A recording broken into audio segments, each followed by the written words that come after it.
जैसे कि आपका रजिस्ट्री में नाम है राज, और नामांतरण में भी राज ही होना चाहिए, न कि राजू।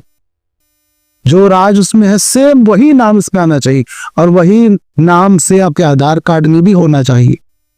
कोई इसमें एक भी अक्षर, एक भी मात्रा की दिक्कत नहीं होनी चाहिए, तभी वो मैचेबल मानी जाएगी, यानी कि रजिस्ट्री और खतौनी को मैच माना जाएगा आपको प्रूफ के लिए हो।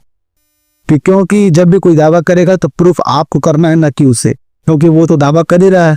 आप साबित कीजिए कि आप ही की जमीन है। ध्यान दीजिएगा दोस्तों, अगला हमारा क्या है।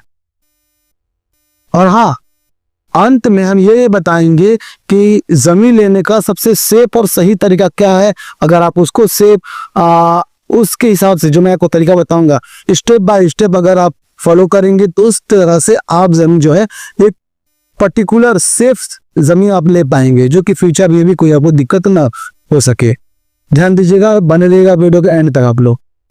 तीसरा हमारा क्या है, जमीन पर पहले से चल रहा केस।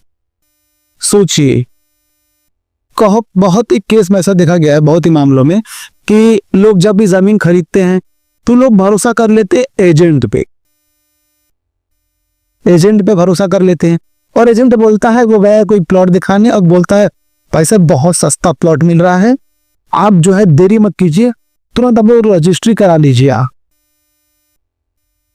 तुरंत आप जो है रजिस्ट्री करा लीजिए। और आप भी बोलते हैं भाई साहब जहां मुझे आपके दिमाग नहीं चलता है, और आपके अपने परिवार में तो आप बता देंगे हैं, अपने परिवार में आपके दिमाग में नहीं चलेगा, उनके दिमाग आप डाल देंगे, तो उस जगह पे जमीन का दाम चल रहा है मार्केट के हिसाब से 10 लाख रुपए, लेकिन हमें 3 लाख रुपए ही मिल रही है जमीन।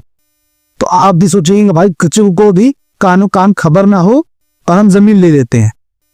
आप एकदम सुमड़ी में जाते हैं, पैसे दे देते हैं, सोचते किसी को पता चलेगा तो वो जमीन ले लेगा, लेकिन ऐसी बात नहीं है। जब चिड़िया को दाना डाला गया तो बहुत सारी चिड़ियाओं को दाना डाला गया, ना कि सिर्फ आपको, लेकिन उसे चूहा किसने, उसको उठा के खाया किसने, सिर्फ आपने। और अक्सर लोग गलती वही करते हैं, लोग ये ध्यान नहीं देते कि वो जमीन मुझे मिल रही, मुझे उस एरिया के हिसाब सस्ती क्यों मिल रही है। आप सवाल क्यों नहीं करते हैं? आप सवाल कीजिए, क्योंकि आपने जो मेहनत करके जो पैसे कमाए हैं उसको नहीं गंवाना है, तो आप पूछिए, सवाल कीजिए आप। तो लोग वही का गलती करते हैं कि उसको जमीन खरीद लेते हैं और रजिस्ट्री हो जाती है, और साथ में बाद में पता चलता है भाई साहब वो जमीन पे तो केस चल रहा है, अब आपके निपट गए पैसे, मतलब हो गए परेशानी। कितना साल चलेगा केस? 10